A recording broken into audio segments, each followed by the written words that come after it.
Thanks, great to be here again. Was here last time in 2011, so been a long decade without being in Lansing, so I'm very happy to be back. Thanks for all the people who met with me earlier. It was really fun to get to know everybody. I brought too many slides, so I'm just going to launch right into it because otherwise we're not going to finish on time. I'm interested in talking about the new influx into epidemiology of methods that come from economics. We see lots of papers now coming out all the time about quasi-experimental methods by which they mean things like diffs and diffs and regression discontinuity, instrumental variables, things like this. It's all the rage, and people are doing a lot of this in epi papers now. It's getting to be very normative to see this in journals. We have to read this kind of material and understand it, review it, use these techniques ourselves. Some of you in the department use these techniques a lot, which is what I was thinking about when I brought this topic. Friends with some of you in the department who focus on these kinds of techniques, so that was forefront of my mind thinking about bringing it here. And I wanted to reflect on the idea that we operate from an academic culture. We have a certain way of thinking about problems and a way of doing things that comes from the cultural milieu. You know, I'm a social epidemiologist, so I'm thinking about the assumptions and the ideologies behind what we do. And economics and epidemiology really come from very, very different places. They have different histories, they have different ideologies, they evolved in very, very different ways through the interactions of different subdisciplines that came together. You know, what we know is epidemiology. You know, we look back to John Snow and all kinds of historical figures, but the coalescing into the field we call epidemiology is relatively recent, whereas economics has a longer history in understanding itself as a discipline of economics. So we can think about many, many cultural differences, ideological differences, behavioral differences between these fields. And I'll go through these in the first 10 or 12 slides, go through a bunch of examples of this, and then I'll focus for the rest of the talk on one example. I just picked an example of clustered data to show how there's a particular way of thinking about it in economics and a particular way of thinking about it in epidemiology. And I'll probably end up sort of denigrating a little bit the economic perspective on this, but I don't have the general view that epidemiology is superior to economics. I view them as each having strengths and weaknesses. So my particular example maybe makes epidemiology look a little bit better, but it's just one example. And I could give a talk next week and show an example where economics is much better. So I don't mean to take a general position on this, but that's the example that I'll give. So in general, again, very distinct worldviews coming from these two fields, and it makes sense coming from the different traditions. You know, epidemiology is doing randomized trials, you know, for maybe 75 years already now as a pretty routine thing, where there's a very, very recent phenomena in economics that they do randomized trials. Nobel Prize in just a couple of years ago, Esther Duflo at MIT, some of our 2018 or so, maybe 2019, got a Nobel Prize for the radical idea of doing randomized trials in economics because nobody had thought of it before. So it's a old thing in our field, a new thing in their field. But there are other ways in which there are some interesting similarities. Like we have this kind of tension in epidemiology between risk factor individualism. Like, you know, some people choose to smoke and that's their business. They get lung cancer. And, you know, if you don't want to get lung cancer, you shouldn't smoke, versus a tension between that and social determinants of health, that people operate with some constraints. Like people can't just behave freely and do whatever they want to do. They have certain limitations on their behaviors because of their structural conditions. And you see that same kind of tension in economics, but in the different context of rational individualism, this sort of economic ideal that people are free agents maximizing their whatever, you know, outcome function, you know, like their wealth or whatever. Versus the traditional political economy, people like Marx, who talk about the structures that place historical constraints on people's ability to act as historical figures. So a similar kind of tension there. And then a very interesting methodologic one, of course, if you look at any epi textbook, all of the formulas have capital sigma, right, which stands for sigma for summation, summing across all the categories. And if you look in an economics textbook, all of the formulas have the Latin S stretched out, which is, we know, is the integral sign, which also S in Latin, in the Latin alphabet, for summation. So they both mean summation, but it's a philosophical difference that epidemiologists think that everything is really categorical. You know, you have the disease, you don't have the disease. You're dead or you're alive. Economists think that everything is continuous. it's a continuous distribution of things. You know, some people are more alive than other people, but nobody is absolutely alive or absolutely dead. So which really, that's the way they think. That's why DALYs and QALYs and all these things measure, you know, the extent to which you're more alive than somebody else. So that's a big implication for methods and things. Okay, another philosophical difference is that economists focus very strongly on identification, causal identification, that you need a design approach in which you can say how you identify the causal effect. I think it's relatively unknown in epidemiology. Like in epidemiology, it's like, oh, I'm just going to fit a logistic regression and here's my answer. You know, whereas in economics, there's an attention in the paper to how is my design going to identify this causal effect? Because of course, as you know, like if you had some unmeasured variable Z there that was the cause of the exposure and affected the outcome, then, you know, when you observe a relationship between X and Y, you're not going to get the right answer, of course. So you have to figure out how it is that you're not going to have that kind of a situation. And once you have measures of those kinds of things or some design situation that would solve this problem for you, then you would get to the business of actually estimating what is the contrast between setting X to one level versus setting it to the other level. It's the whole causal inference idea. Yeah, we have to, in epidemiology, we have to think about some way of expressing the counterfactual thing that we don't get to observe, right? This is, you know, what if I set exposure to one level or if I set it to the other level? We don't really get to do that because we're doing observational data. So we have to be able to represent that in terms of observable things that we do get from the data. And the distribution of Y, given that we observe X at one level or the other level, might not be the same as what would happen if we set it. We have a name for that, we call it confounding. Actually, economists have a name for it too, but they don't call it confounding, they call it selection, which is unfortunate because we have another thing that we call selection. But anyway, the idea is that I can express that if this is my causal structure here, I can find some function of things that are observable to get me the unobservable thing that I want. And that comes from adjustment for quantities like Z. Now, economists will never just believe that you would just measure a bunch of Zs and adjust for those things. They would always say, well, you might have something unmeasured up there. And so then you're not going to get the right answer. And in general, they'll always believe that there's going to be some U there. Like if you say, oh, I just, you know, I had a confounder, but I measured it, now I'm good to go. They're not going to publish your paper, right? They're just going to tell you to get lost because they're going to say you could always have an unmeasured one, and they're never going to believe that story.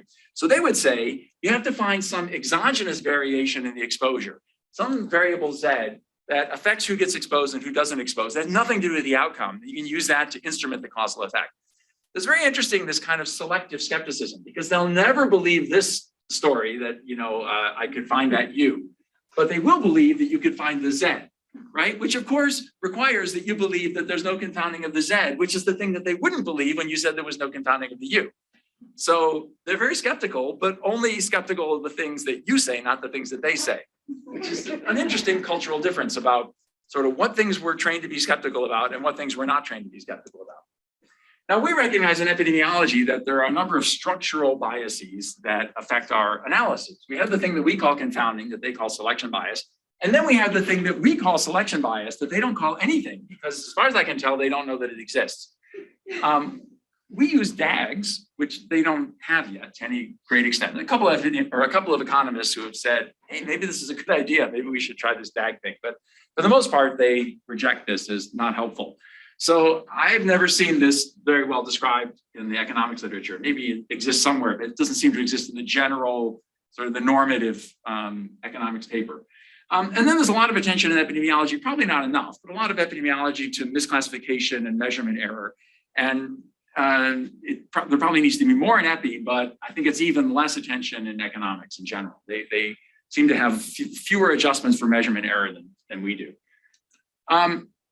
Another really interesting contrast between the fields are issues of effect scale. You know, the economists thinking that everything is continuous means that they really love OLS, the ordinary least squares linear regression model.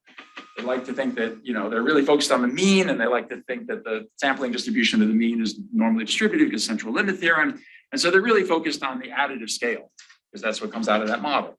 Epidemiologists thinking that everything is categorical tend to fit things like logistic regression, Cox regression. Those are all on the multiplicative scale.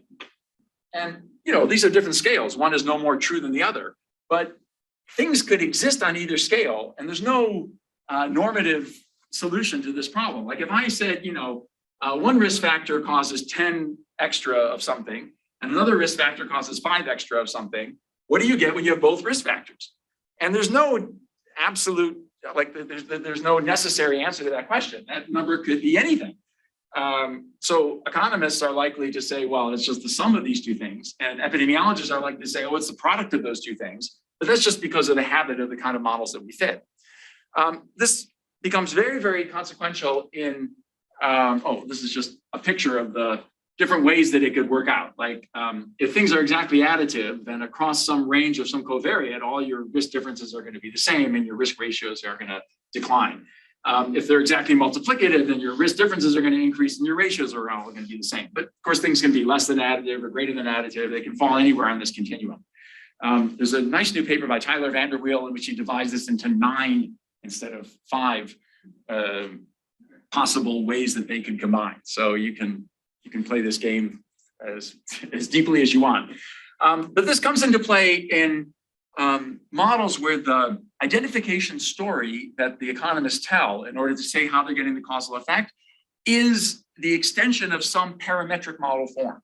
There's a bunch of these models. Regression discontinuity, difference in differences is probably the most well-known example, where this is counterfactual. Like after there's some intervention, I want to know what would have, this is what actually happened in that intervention group. When I want to get the causal effect, it's the difference between what would have happened without the intervention and what actually did happen. How do I know what would have happened without the intervention? Well, I just say, well, this is a straight line and I'm just going to keep going on that straight line, right? So that is dependent completely on fitting that functional form, like that straight line.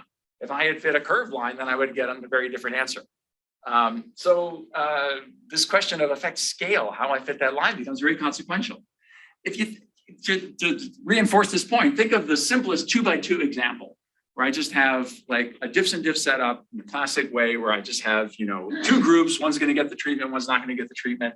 I have before and after. So the group that's going to get the treatment and then they get it, the group that's not going to get the treatment and then they don't get it. And so I set this up as a 2-way fixed effects with intercept, time effect, group effect, and then their interaction. And it's that interaction term that identifies the causal effect according to the diffs and diffs idea. So, say that each of these effects was 5. What interaction term represents the null, represents no causal effect? Well, there's no obvious answer to that question. If I'm an economist, I'm going to fit that with OLS, with a linear model, and I'm going to say that if that exposed group after the intervention is 10, then there was no effect.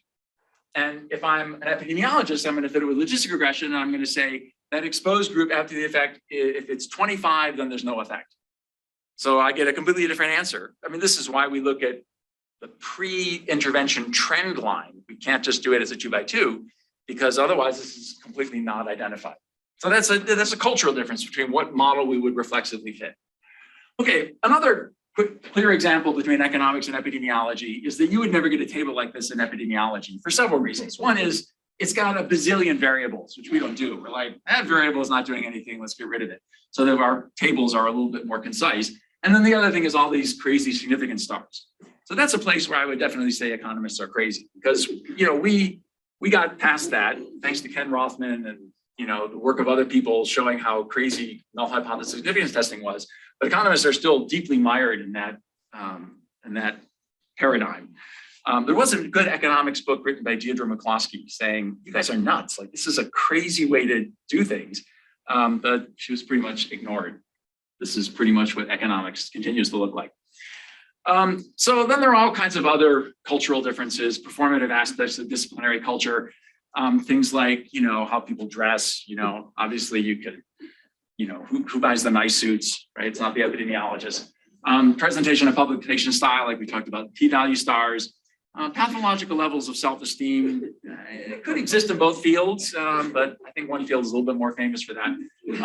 And then non-cognitive skills. I know that I'm speaking to a room full of epidemiologists, because if I was speaking to economists, you would have interrupted me 10 times by now. I wouldn't have got this. The joke, like if you're getting a seminar to an economics department, you only need to bring 2 slides, because that's as far as you're going to get. They have no impulse control. It's like, I got to talk, So the fact that you guys are not saying anything it proves that you're an epidemiologist. So, you know, you can quickly tell who's who. You know, like if I show you this picture, like, you know, maybe Raj Chetty, the famous economist from Harvard, or just some random epidemiologist off the street, you know who's got the $1,000 suit, and you can tell who's who.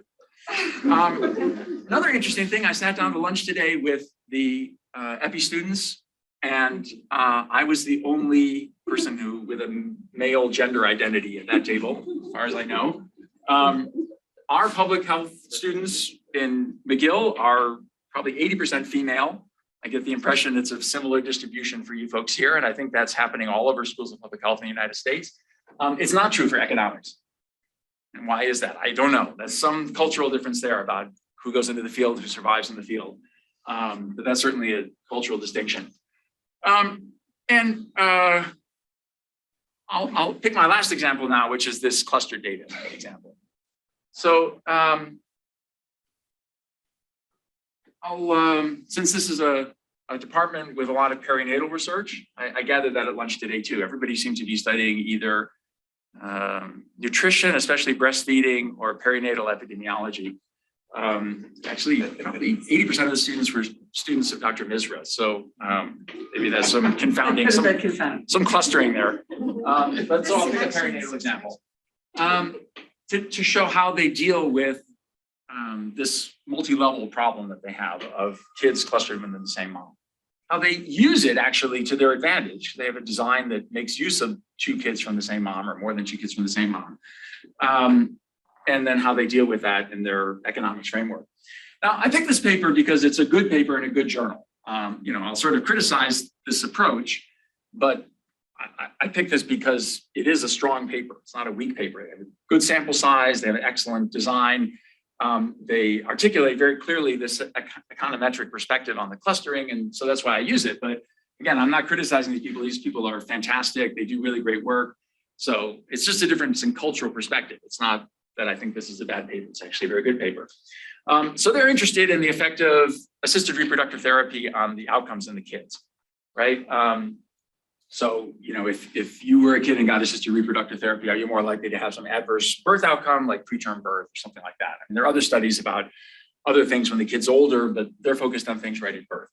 And they're working in a context in Finland, I think, yeah, Finland, where they basically have all data on everybody. So they have a really rich data resource here. It got a lot of attention in the press. Another reason I picked this example, basically because a lot of people make use of ART, and people are nervous about that because, you know, they want to know how that's going to work out. And all the headlines said, don't worry, everything's fine. Nothing bad here happened. Does not raise the risk of adverse birth outcomes. So all across the world in many languages, this message was broadcast that ART is perfectly fine. Nothing to worry about here. Move on to the next paper.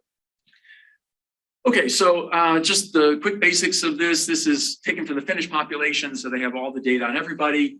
They looked at a data set that actually covers 20% random sample of all the households. They looked at those who had more than 1 child.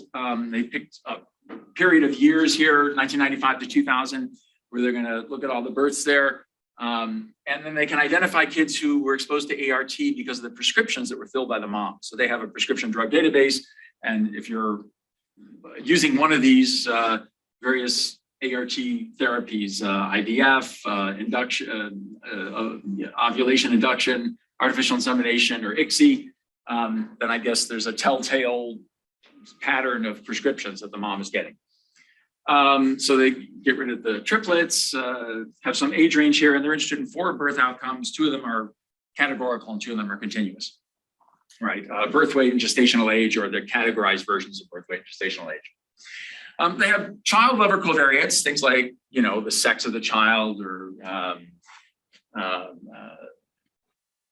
whether it's multiple birth, birth order. And then there are things at the mom level, you know, the socioeconomic status of the mother, income, her age at birth obviously would be an important one, marital status of the parent, things like that. So you have things measured at the first level, things measured at the second level of this sort of multi-level model problem.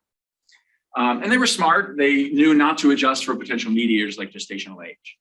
Like, why is gestational age a mediator? Well, because if you come out of the oven early, then you're going to be a lower birth weight than someone who didn't come out of the oven. So gestational age is the mechanism by which you get to have the birth weight that you got, because kids are growing all the time that they're in utero, and once they come out, then they get measured, and that's their birth weight. So obviously, the longer you stay in, the bigger you get to grow. Okay, so they took two modeling approaches here. So this is another reason why it's a great example, because they get to contrast the sort of epi way of doing things with the economics way of doing things. So they take a standard approach, standard for epi, where they basically adjust for all these confounders. They have a multi-level model. They fit random effects for these for the hierarchical structure of the data, the kids nested within mom, and they adjust for all the covariates, right? That's what an epidemiologist would do. No biostatistician or epidemiologist feels like they have to justify a random effects model. They're just like, oh, it's a Tuesday. I think I'll fit a random effects model. Like, it's just one of the tools that we use in order to analyze data. And then they take an alternate approach where they do a within family comparison. They do this fixed effect model where they say, I'm going to take two kids from the same mom, one of them who got ART and one of them who didn't get ART. And that is a much stronger design, because now that controls by restriction, because I'm only comparing two kids to each other who have the same mom. That controls for genetics and all kinds of behavioral things and dietary things and social environment things that I don't have covariates for in the epi model. So that's a fantastically powerful way of doing things, because like you get to control for things that you didn't measure. All those U's, right? Whatever U exists at the level of a mom, that's controlled in this analysis because you're only comparing two kids who have the same mom. So they refer to this as a kind of a quasi-experimental design, where quasi-experimental is used to refer to things where you get adjustment for confounders, even though you didn't measure those things. So a randomized trial, of course, is experimental, but it's quasi-experimental in the sense that I get that same power of the randomized trial, that all the U's get adjusted for there, even though I don't measure them. I don't even have to know what they are, right? I just know that, you and your sibling have the same value. Now, there's a couple that could be time varying, that could be different, have the first sibling and then the dad loses his job and the income goes down, and then they have the second sibling. So there's some differences like that that can happen between the kids that are due to those unmeasured confounders. But anything that's time fixed, like genetics or most aspects of neighborhood and diet for most people, those things are going to get taken care of. Right. So that's the motivation there. So this is what I just said. Observable characteristics that are not shared by siblings vary over time, such as family income, were adjusted for in the standard regression analysis.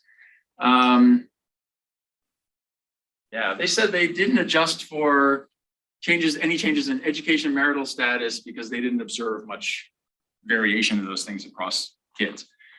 Okay, so there are 4 regression models here for their results. 2 of them are linear, 2 of them are categorical, but being economists, here's another cultural difference. They fit OLS models even for the categorical outcomes. That's something that no epidemiologist would ever do, but it's very, very standard in economics. It's really nothing wrong with it. It's just, well, anyway, that's the topic for another. We'll have another talk about that. But you basically, well, I don't want to take time on it, but you can fit a linear probability. You're just predicting the mean, right? Like, the mean of a binary variable. So linear models does a perfectly good job of the mean. You have to deal with some issues with the variance, because it can't be, by definition, the binary outcome cannot be homoscedastic across the range of the x's, because, the variance is a function of p. So as the probability is increasing, on that linear function, the variance has to also change, because the variance is p times 1 minus p. So you have to do something else with the variance, but they do that. So they're all set there. So it's linear models for all 4 outcomes. And then they have a set of nested models, like most papers, where they increasingly adjust for more things the usual way. Okay, so they mentioned that there are some previous papers that already looked at this. And they say that those papers are no good because they just use random effects models.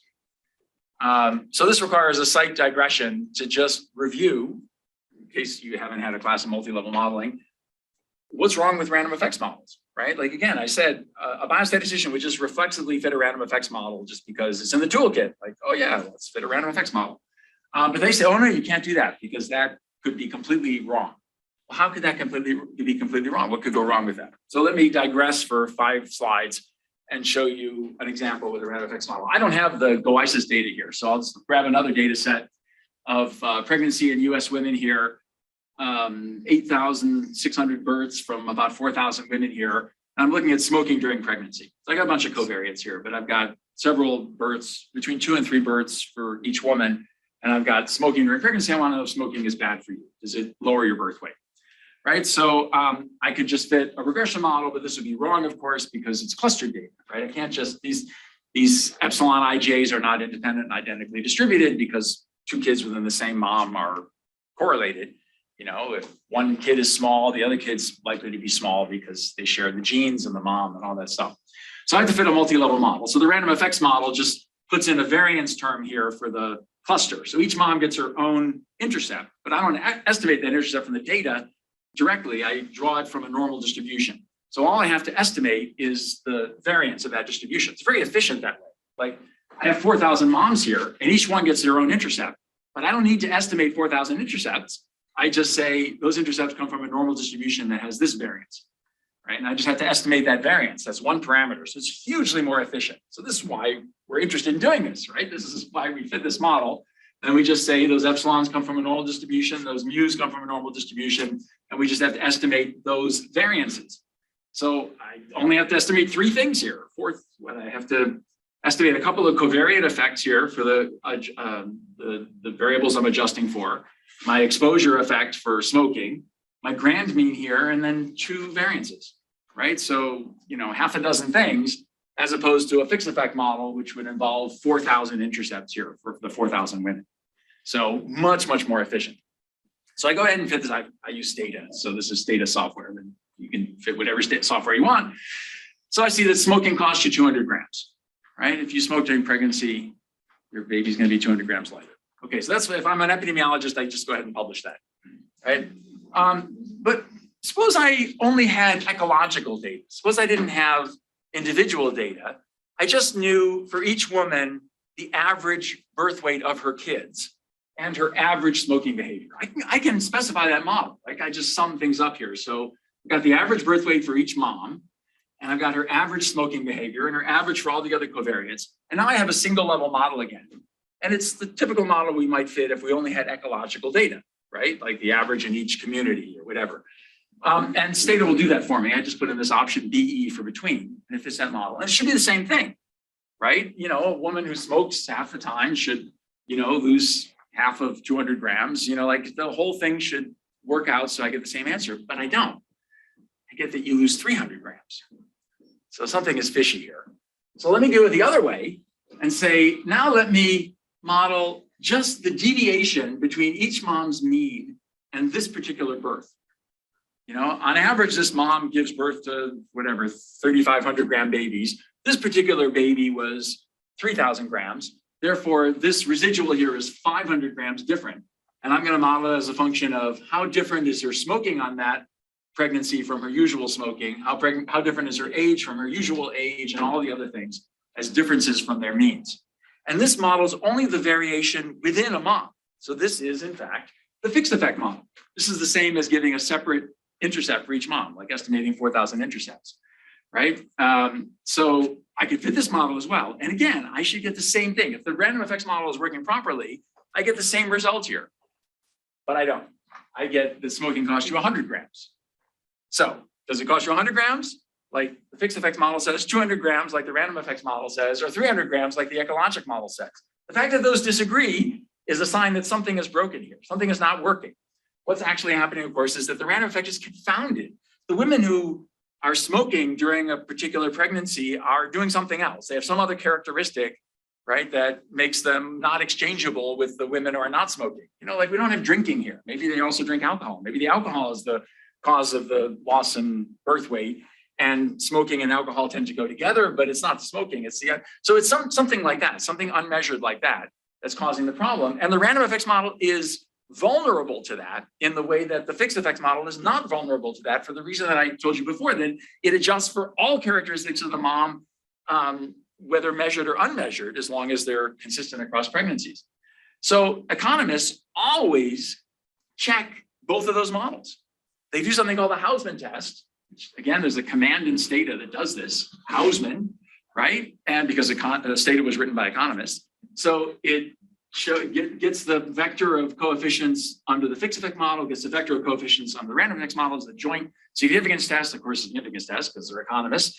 And if this significance test has a very small p-value, you would never publish the random effects model if you're an economist. You'd always fall back to the fixed effect model because it's more conservative in the sense that it only involves the variation that exists within a single mob. It can't be confounded by differences between mobs. So this is their default model, and they'll only use the more efficient model if it's the same, right? That's an extra step that epidemiologists don't do, and as far as I can tell, don't even know about, right? Like, you ask a biostatistician, how come you guys never do a Hausmann test? They'll be like, I don't know what you're talking about, and I mean, if you're like an economist or a biostatistician in a pop center, you see these economists wandering around, and so you know about this thing. But I asked, actually, when I was at UNC, there was a biostatistician, got his name now, in the pop center, and I asked him this question, like, how come economists do this? And he said, oh yes, that's because they're crazy. That wasn't a very helpful answer. Because I think it's kind of crazy that epidemiologists are not concerned about this distinction. Like, wouldn't you want, like, I understand about like not doing a test. Yeah, you have to worry about the power of this test, what power, false positive, false negative rejection. I have to worry about all the limitations of significance testing. But I would want to know that these coefficients are not the same. 100 grams is not 200 grams. Like that, you'd think you would care about that. It's not part of the epi toolkit for reasons that I don't understand. Okay, let's get back to the Lancet paper. So they started with 65,000 kids. And about 3,000, about 4% of them used ART. And these are, well, once you restrict to a mom that has at least 2 kids so that you can get the discordant pairs there, you're down to 1,200 kids and 578 mothers. And these are available for the discordant SIBS analysis. So here's their main table with the results here showing, their different models for the 4 different outcomes. But the basic story here is that if you do things the epi way, you say the kids lose about 60 grams of birth weight, they lose about 2 days of gestational age, low birth weight, about 60% more common, preterm birth, about twice as common, right? So ART looks bad, right? But if you do things the economist's way, where you only look at the variation between the discordant siblings, then this gets cut in half to 30 grams, and it's not significant. Gestational age goes down from 2 days to just a little over 1 day, and it's not significant. Low birth weight goes from 60% excess to 40% excess, and it's not significant. And preterm birth goes from 2 to 1.5, and it's not significant. And so they say ART is fine. All the headlines say, go ahead, get as much ART as you want. No harm here. Everything is hunky-dory, good to go, right? So this is the message of the paper, that by taking this more conservative approach that economists take, ART is vindicated. Nothing wrong with this exposure, okay? Which may be true. I don't have any, opinion about this in substantive terms, one way or the other. I don't know which is the right answer, but this is the message of the paper. Now, I've written a bunch of editorials over the years expressing some concern about these kinds of designs. So let me summarize a couple of these concerns. First one is selection bias. I was just talking with one of the faculty this morning about this question. She was saying, it's not such a big deal, but this is my concern about it. You have your discordant exposures here, like a kid got ART one time and a kid got ART another time, or another kid got ART or didn't get ART, right? These are the 2 siblings of a single mom. You have to ask yourself, why did one kid get ART and the other kid didn't?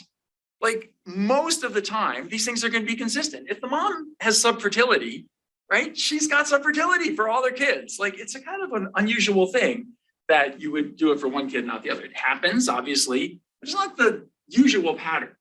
Most of the reasons that a person would get ART are correlated within a mom. These C's are the reasons why you got exposed, right? And most of these are, either because the mom was subfertile and she, needed ART, then she's going to need it both times. Usually, she's going to need it both times. Or there's like some community pollutant. I live in a high pollution area and that lowers fertility in the whole community. Well, that confounder of this relationship is also going to be shared, right? So most of the time, these things are all going to go in the same direction and everybody's going to be doing the same thing. When I restrict my design and say, I only want people in my data set who have 2 kids at least, where one got ART and the other didn't, I'm creating a collider here in DAG language, where there's 2 arrows going into X1 there. And I'm creating a spurious correlation between the 2 causes of that outcome.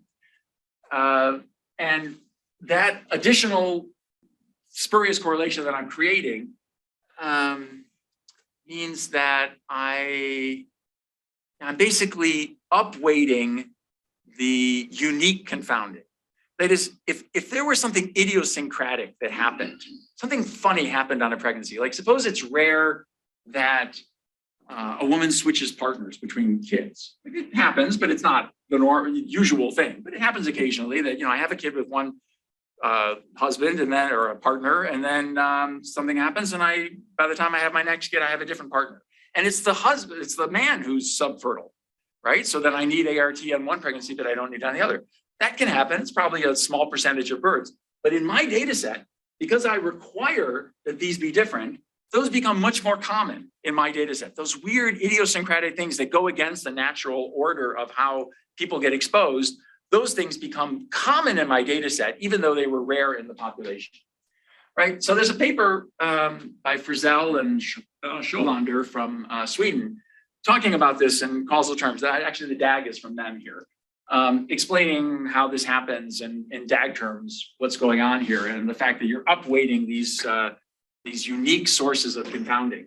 So basically, sorry, I have a question. I don't work in reproduction, but all the cases that I know, the women that had ART in the first, they get pregnant, and then the second one, there are many that don't get ART for whatever reasons, whether are less stress about the issue or different background in the hormones, and the whole organism changes. So, and I'm not sure how many cases there are that you get ART for the second one and not the first one. I mean, they actually comment on that. I also had the same anecdotal, like I had heard the same anecdotal information that, women were trying really hard to get pregnant, they used ART, and then they weren't paying attention, and then suddenly they found themselves pregnant again. Like that, I heard this, and I didn't know if it was true, but these authors also comment that in these discordant pairs, it was more likely to be the first than the second that used ART. So that our anecdotal information is consistent with their data. And that actually creates a problem that they talked about, which is a kind of confounding with parity that they can't get rid of, because the first kid is always the first kid, and that is a different issue as well.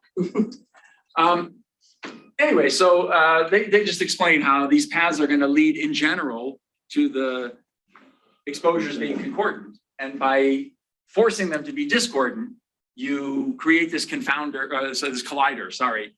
And then you create this correlation between the 2 parents of the collider, which we know about as selection bias, but as I said, doesn't exist in economics because they don't have DAGs in economics. So this, you can think about this as an upweighting of unusual or idiosyncratic events. So this is why we call it selection bias in epidemiology, because we have a new population that we use for the analysis here. They started out with 65,000 kids. They ended up analyzing 1,200. Right? So that's like only 1 out of every 65 kids or whatever. Like it's a tiny, tiny sample, and it doesn't look like the population because funny things like switching partners or things like that end up being very common in this sample that are not common in the population, and therefore the estimate that you get doesn't necessarily generalize. And so this is a problem. That's why we call it selection bias. Yeah. So this is just what I said. So basically, what ends up happening is that you have 2 kinds of confounding. You have shared confounding and unshared confounding. And this fixed effect model does the amazing, miraculous thing that we talked about, which is getting rid of the shared confounding by restriction to the same mom, but at the price of introducing unshared confounding. And whether this is going to work out better for you in the end has to do with whether there's more shared confounding or unshared confounding. And in any given situation, you won't know which is worse. Like these are unmeasured, for the most part, unmeasured things. So you can't know before you do, you could try to look at the DAG and try to estimate which arrow you think is stronger. But in general, you're not going to know whether the answer you get is better or worse because you don't know whether the price you paid to get rid of one kind of confounding was, a higher price. Well, how do I say that? Like you did more damage to get rid of the confounding by taking on another kind of confounding than you got rid of. And so at the end of the day, you were worse off. You wouldn't know that ahead of time. Now, there's another implication, which is that one idiosyncratic thing that explains how the kids can be discordant is misclassification, is measurement error, right? This algorithm for deciding which kids had ART by looking at the prescription medicines, I presume that it's not 100% sensitive and specific, which means there are some small number of false positives and false negatives when you apply this algorithm. Some others who are using ART who don't get classified as that for whatever reason, an error, or because they're not taking the typical drug pattern, or vice versa, women who are not, and then they get classified as using it. Those things are going to be rare in the population, and so no big deal. But in my sample, where I require the kids to be discordant, a big reason why they can be discordant is because of measurement error. So I upweight measurement error in my sample. So what was a trivial, rare mistake, if the sensitivity were, above 90%, specificity were above 90%, there's very, very few misclassified kids. But in my sample of discordant kids, I have a whole bunch of them. And so whatever error I get from measurement error is going to be increased and presumably non-differential here. And so it just biases me toward the null, right? But that's suspicious in terms of the interpretation of this paper. Remember, they had like a 60-gram loss of birth weight, which went toward the null and got a 30-gram loss of birth weight. And so it wasn't significant. And so I can say ART is fine. I can do that just by adding measurement error, right? Because it biases me toward the null, which is exactly the result that they got. How much measurement error was there? I don't know. I don't know the sensitivity and specificity of that algorithm, but I know that in my subsample that's in the discordant pairs analysis, I have more of it than I do in the main analysis. So that's another reason why I have to be worried about this. So fewer in the discordant siblings analysis, in the data set I'm using, fewer of those kids are correctly classified than in the main analysis. Okay, here's another implication, right? Loss of statistical power. Let's take a simple example here of one-to-one match pairs, right? I took these tables out of the Modern Epi textbook, like fourth edition or third edition, fourth edition, whichever one you want. There's only, in a cohort study, there's only 4 ways it can work out, right? I've got my kid who got ART and my kid who didn't get ART. They can both be preterm. Only the ART kid can be preterm. Only the non-ART kid can be preterm, or nobody can be preterm, right? Those are the only ways that it can work out. And so all I need to know is the number of each of these tables. That's the whole analysis, right? So I just put those in a Mantel Hensel. Actually don't need this. All the kids are 2 here. So I don't, actually no, you could have 3 in this. Yeah, so I divide by the number of kids of the mom here. Anyway, so this is a typical Mantel Hensel risk ratio. And from these tables, I can tell which one contributes to the numerator or the denominator of this Mantel Hensel risk ratio when I sum across these. Whereas I'm an epidemiologist, so I'm summing here, not using integrals.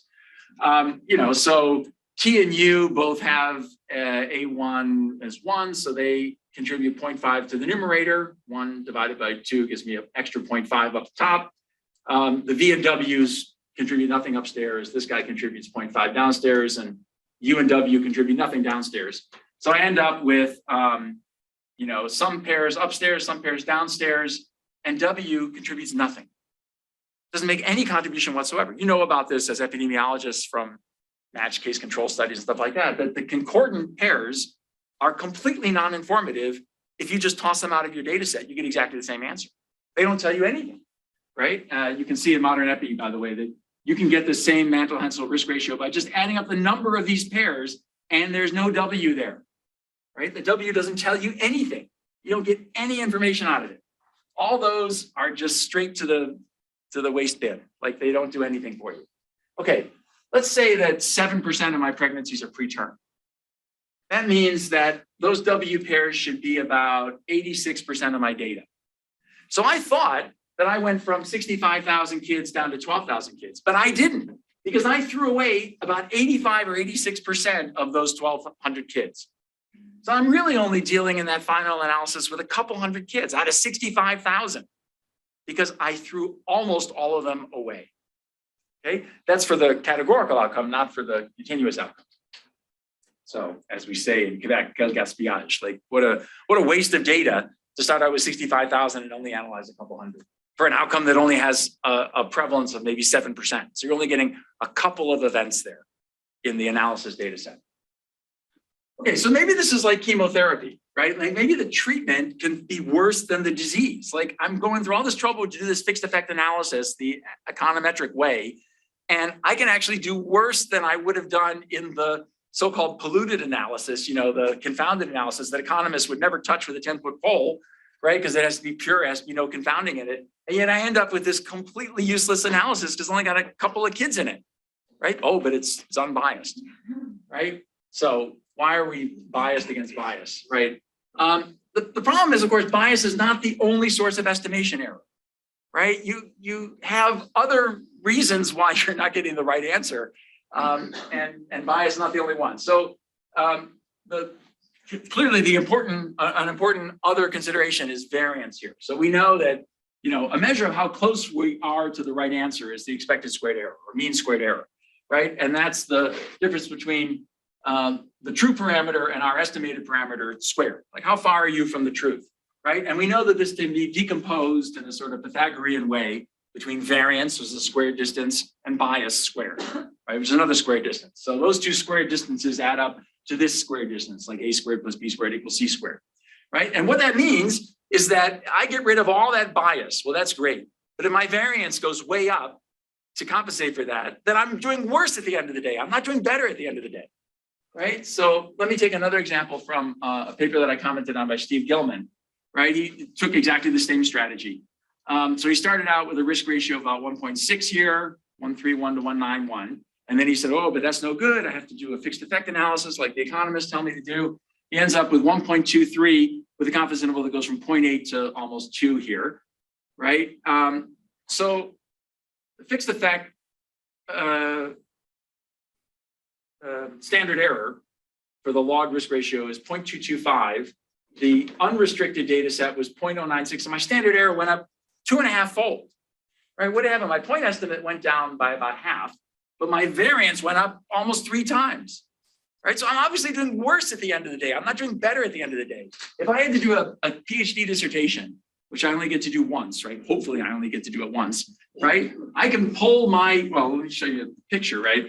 I have a choice. I can be like the economist and pull my dissertation from this unbiased distribution, or I can pull it from this biased distribution that has a much lower variance, right? And if I'm a smart PhD student, I'm going to pull from the biased variance, from the biased distribution, because my chance of being very far from the truth is smaller. You can see actually that this distribution covers exactly the same values that this distribution covers, but this one also has this whole other side that's completely wrong, right? But that I could pull from if I'm the poor student who does things the economics way and pulls from that unbiased distribution that has much wider variance, right? So I could really shoot myself in the foot there by trying so hard to be unbiased.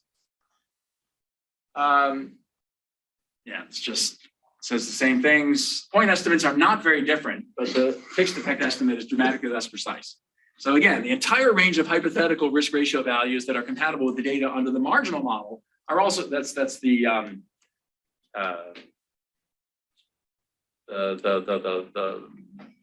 full cohort model, are also compatible with the data under the fixed effect model, right? Like anything I would draw from this biased data set, I could also draw from the unbiased one with just about the same probability here in the tail.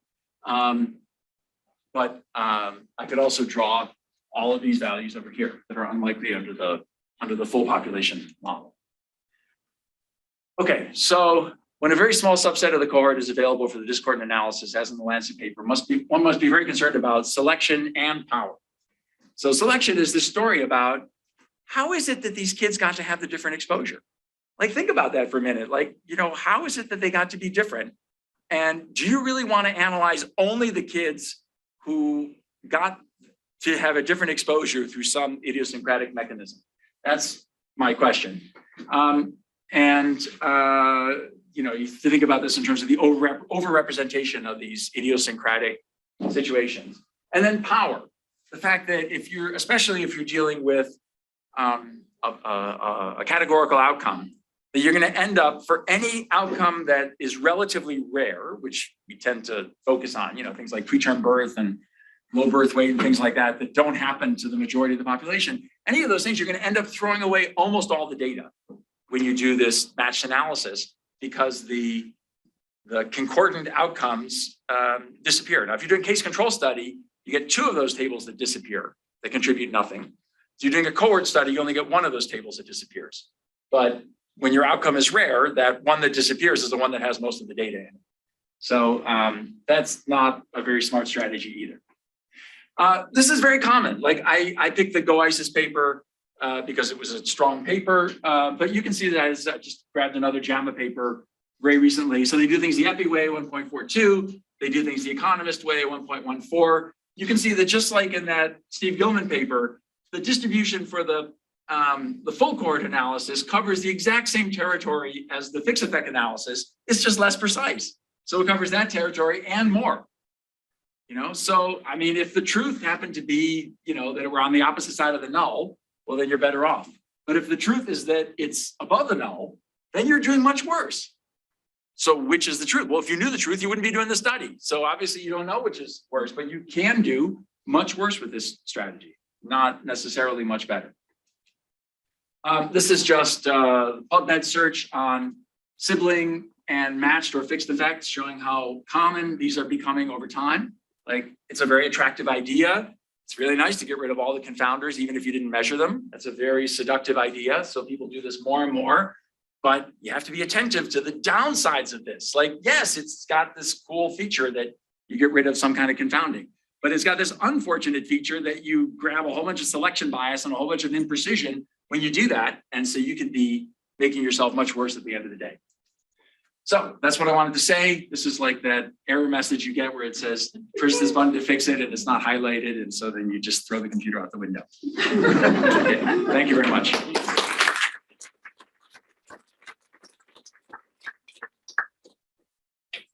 Xiaowei, what do you think? Yeah. I did this for you, baby.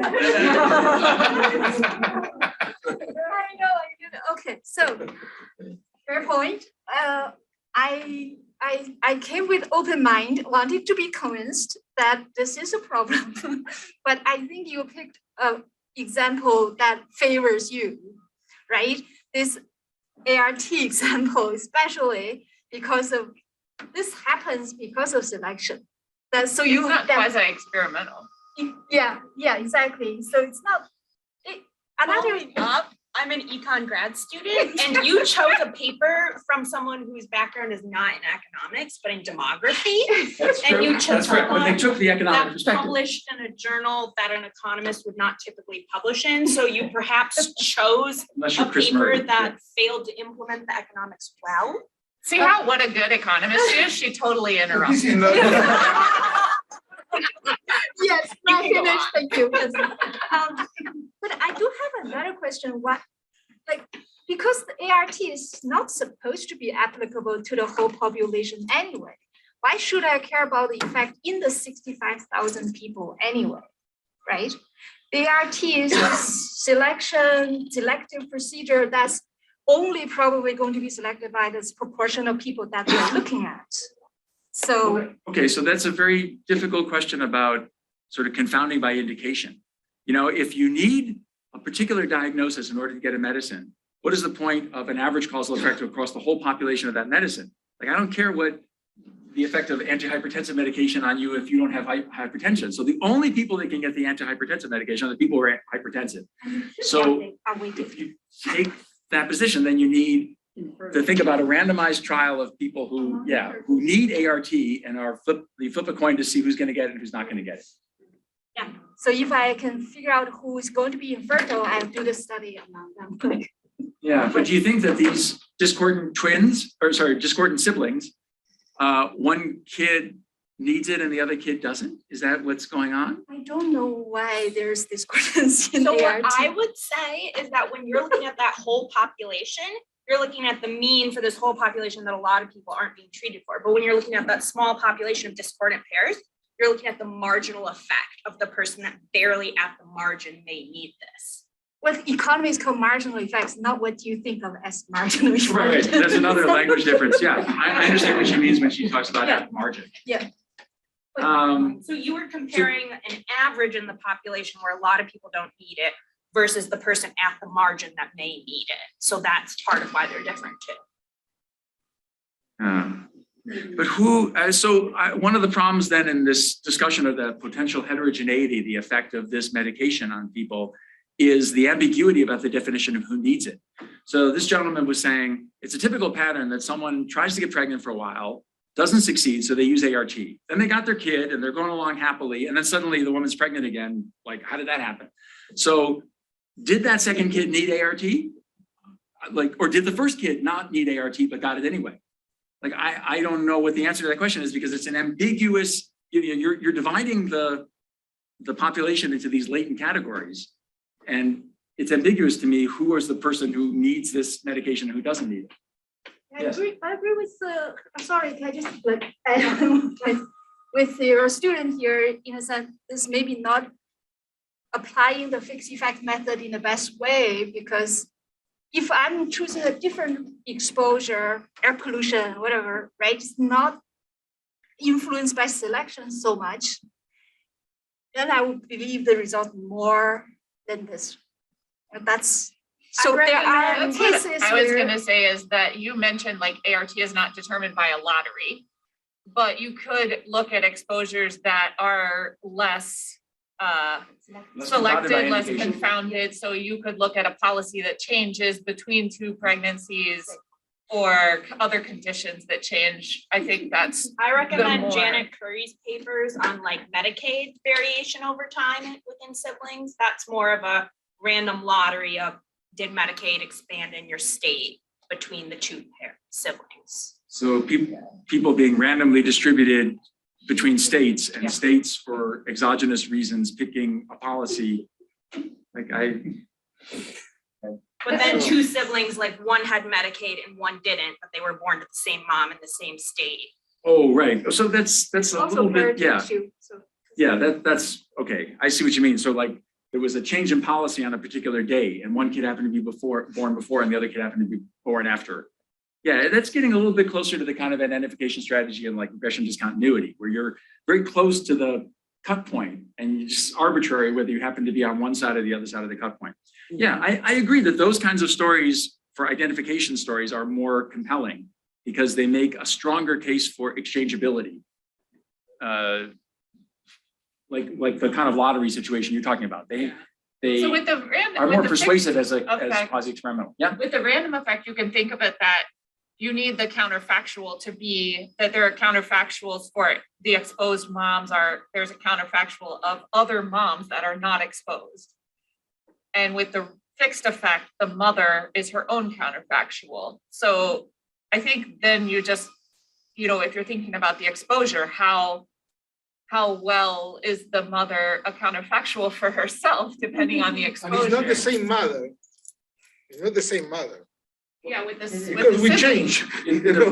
Well, it could be, Well, it could so be. those that's time varying confounding. No, I just Yeah. want to make one comment. I actually studied economics and finished my PhD there. And I abandoned economics because all the seminars were about this thing. So we never agree on nothing. And then I end up in the AP department. So I don't know. I think the only moral that I think from these things is that there are hard problems that don't have a definite solution from observational data, and fixing it through models is extremely difficult. The only thing that we can do, and this is not about economics or epidemiology or whatever, is to think, okay, what condition will make this method worse and what condition will make this method better? And then says, I had a professor that told me the bad word in statistics is judgment. Is what? It's Sorry. judgment. A bad word is bad. You need to exercise, know what conditions make something better and worse, and then exercise, some form, sorry about my pronunciation. I should choose a different word. I think that one of the things, getting back to the cultural differences and how they interact to explain some of this phenomena, I mean, you've been in both fields. I think one of the things that exacerbates this problem is the tendency in null hypothesis significance testing of interpreting, p greater than 0.05 as the null is true. Because if you take that approach for this ART paper, then you say the ART effect null is true. when in fact you just have a wide confidence interval and you have no idea where that parameter actually lies. All epidemiology should be Bayesian and not focus so much on evidence against the null, but that's a different conversation. Okay. Well, you've been very attentive. I guess we've gone over time. I don't know how this works, but Yeah, if you guys, I think we're okay on the airport side, so if you want to take a few more questions, you can, but people, Thank you. but people are Thank you. welcome to get up and go. So those of you who want to stay, if you want to ask more questions for a couple more minutes, but if people need to leave, get up also. So students, if you got to go, or working parents. Nigel has a question. Nigel. Yeah. This is a very interesting illustration because ART use, I mean, your comparison, the population you're really interested in is the people who might have used ART but did not use it. Now, that's a very large population because ART is hugely influenced by cost.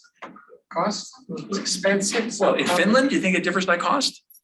Could easily. And by Yeah, I don't know, actually. by That's a good question. social, by social forces, by social understanding, how soon do you feel you have to go before you decide?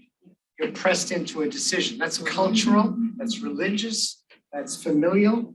Some cultures, I can tell you, there are parts of the world in which ART is enormously used because there are enormous pressures for fertility, pro-fertility pressures. So what you get is, and it's unclear who the population is truly at risk. Within the larger 63,000, there's a subset who are really at risk, some of whom don't get it. And that would be the way to, I suppose the way to get that is to get really good information on the pre-interval duration, circumstances before, which they don't have in this data set, before the intervention actually takes place. Because I agree with you fully, this is a good example of an intervention that when you look at the pairings, it gets really weird, as you pointed out. Yeah, I guess this is a good example, and economists are probably better than this than epidemiologists, where you really do need to do some sort of qualitative analysis to understand the policy context. Like, I assume that things are publicly funded in Finland, but that probably involves some kind of restrictions on what you can get and when you can get it. Like when we made, it was 2010, I think, we made IVF publicly funded in Quebec.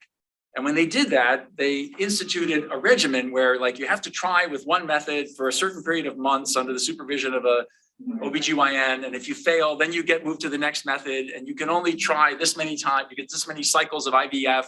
You know, it's all very restricted in order to control costs. And it has certain age restrictions and number of kids that you could have. And it was very controlled in this way. So if we understood better the policy landscape in Finland, we might have a better answer to your question. And we might be able to exploit some of those differences in the way that she recommended in the back, that you could pick people across those policy boundaries and find people who like would have gotten it if it was available, publicly funded, but then the next kid, it was publicly funded, something like that. Yeah, and in fact, we did change. It turned out to be, in Quebec, much more expensive than they anticipated. So in 2014, 2015, they cut back and they added more restrictions. And so I know Olga Basso was interested in getting the data to look at differences across those policy cut points. I'm not sure she was entirely successful in getting it. I haven't seen a paper, but I know she was interested in that question. So all of us should be interested in, you know, going to Finland and figuring out exactly how this worked. And that's, you know, to give kudos to the economists. I think when you read an economics paper, it's like 12,000 words long. They're like absurdly long. They generally do have discussions of those kinds of policy contexts in ways that epidemiologists, as you saw in the Lancet paper, don't really get around to.